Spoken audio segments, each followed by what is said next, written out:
Hello friends, Python series में आपका स्वागत है और मेरा नाम है वरिंदर सिंह। इस सेशन में हम बात करने वाले हैं अगले ऑपरेटर कंपैरिजन ऑपरेटर्स के बारे में। हम अपनी जो वेरिएबल्स रहते हैं उनकी वैल्यूज़ को कंपेयर कर सकते हैं, उसके लिए हम कंपैरिजन ऑपरेटर का प्रयोग करते हैं। इस सेशन में हम कंपैरिजन ऑपरेटर को डिटेल में देखने वाले हैं।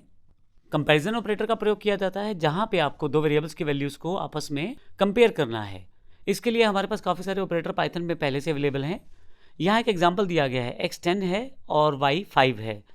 अगर मैं इन दोनों की इक्वलिटी चेक करना चाहता हूँ तो इक्वल ऑपरेटर। अब याद रखिएगा, जो सिंगल हमारे पास इक्वल था वो असाइनमेंट ऑपरेटर है, जिसका प्रयोग वैल्यू असाइन करने के लिए किया जाता है। जैसे यहाँ पे x में 10 मैंने असाइन की है, लेकिन अगर दो बार इक्वल आ जाए तो उसका मतलब है कि ये अब इक्वल ऑपरेटर है जो कंपैरिजन करने के लिए प्रयोग किया जाएगा। ध्यान रखिएगा, जो इसका आउटपुट आने वाला है वो बुलियन आउटपुट आने वाला है, या तो वो ट्रू में होगा या फॉल्स में होगा। तो जब हम इक्वालिटी चेक करना चाहते हैं दो वेरिएबल्स की तो हम इक्वल ऑपरेटर का प्रयोग करते हैं। जैसे यहाँ पे एग्जांपल दिया गया है, ट्रू तब होगा जब ये दोनों इक्वल होंगे। इसी तरह से नॉट इक्वल है, यहाँ पे अगर नॉट इक्वल का सिंबल लगा दिया जाए और उस केस में अगर ये इक्वल नहीं होंगे तो ट्रू होगा। ग्रेटर देन वाई है, एक्स अगर वाई से बड़ा है तो ट्रू केस माना जाएगा, अदरवाइज फॉल्स केस माना जाएगा। और अगले केस में लेस देन में अगर एक्स छोटा है वाई से तो ट्रू माना जाएगा, अदरवाइज फॉल्स माना जाएगा। यहाँ पे ध्यान देने वाली बात है कि x या तो बड़ा होना चाहिए या बराबर होना चाहिए, छोटा नहीं होना चाहिए। इस तरह से नेक्स्ट वाले में x लेस देन हो सकता है या इक्वल हो सकता है, लेकिन x बड़ा नहीं हो सकता y से। तो ये सारे ऑपरेटर्स को प्रैक्टिकल रूप में देखते हैं ताकि हमें प्रैक्टिकली समझ आ जाए। यहाँ मैंने एक फाइल जो मेरे पास पहले से प्रोग्राम है comparison.py के नाम से बना रखी है। x में 10 है और y में 5 है, और पहले मैं सिंपल आउटपुट यहाँ रिफ्लेक्ट कर रहा हूँ। मैं इसके साथ प्रोग्राम भी रन कर लेता हूँ ताकि हमें क्लियर हो जाए। इसके लिए मैं अपने प्रोग्राम को ओपन कर लेता हूँ यहाँ पे comparison.py को, और मेरे पास ये आउटपुट आ जाएगी। सबसे पहले यदि आप देखें तो यहाँ पे मैंने एक आउटपुट डिफाइन की है, x equal to 5, x equal to Y.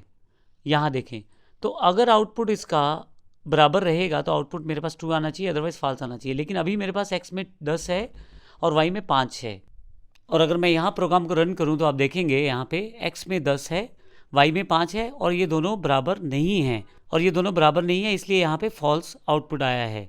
अगर x में 10 हो y में भी 10 हो तो फिर अगर इक्वलिटी चेक करेंगे तो ट्रू आउटपुट आएगा। इसके पश्चात x में 10 है, y में 5 है, लेकिन यहाँ पे नॉट इक्वल का केस है। अगर x y के बराबर नहीं होगा तो ट्रू आएगा। उसके पश्चात x में 10 है, y में 10 है।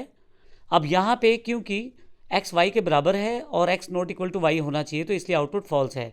x y के बराबर नहीं होना चाहिए, इस कारण से यहाँ पे आउटपुट यहाँ पे फॉल्स आ रहा है। अगले सेक्शन में हमारे पास x में 10 है और y में 5 है। x अगर y से बड़ा है तो उस केस में ट्रू रहना चाहिए, जो कि है, x में 10 है और y में 5 है।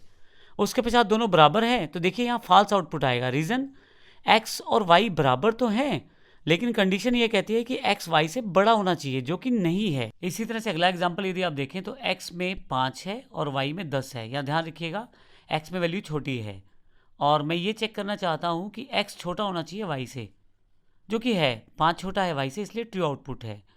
और x में 10 है, y में 10 है, और यहाँ मैं चेक करना चाहता हूँ x को y से छोटा है क्या x, तो x y से छोटा नहीं है, x y के बराबर है। तो ऐसे केस में जब हम लेस देन ऑपरेटर का यूज़ करेंगे, x लेस देन y ये चेक करेंगे तो आउटपुट फॉल्स आएगा, क्योंकि x छोटा नहीं है y से, x y के बराबर है। इसी तरह से मैं यहाँ पे इक्वल और ग्रेटर देन यूज़ कर सकता हूँ। ऐसे केस में x में 10 है और y में 5 है, ठीक है, क्योंकि x बड़ा है y से तो ट्रू आना चाहिए। और अगर दोनों बराबर रहते हैं तो भी ट्रू आना चाहिए, क्योंकि हमने यहाँ पे इक्वल ग्रेटर देन का यूज़ किया है, यानी कि एक तरह से ग्रेटर देन इक्वल का प्रयोग किया है, या तो ग्रेटर हो या इक्वल हो। इसी तरह से लेस देन में देखें तो फिर से x में 5 है तो ट्रू केस है, क्योंकि 5 छोटा है 10 से तो x छोटा है y से, इसलिए ट्रू है। परंतु अगले पॉइंट पे मैंने x में 10 रखा है और y में 10 रखा है, तो x या तो छोटा हो सकता है y से या बराबर हो सकता है। इस केस में बराबर है, इसलिए यहाँ पे आउटपुट ट्रू है। तो इस तरह से आप इस एग्जाम्पल को समझते हुए इन ऑपरेटर्स को क्लियर कर सकते हैं, और इसके अलावा इन प्रोग्राम्स को आप डाउनलोड भी कर सकते हैं। इसके लिए आपके पास, अगर आपके पास पेन ड्राइव है या डीवीडी है तो उसमें हमारे प्रोग्राम्स मिल जाएंगे, अन्यथा आप हमारी वेबसाइट के डाउनलोड सेक्शन में भी ये प्रोग्राम प्राप्त कर सकते हैं। धन्यवाद।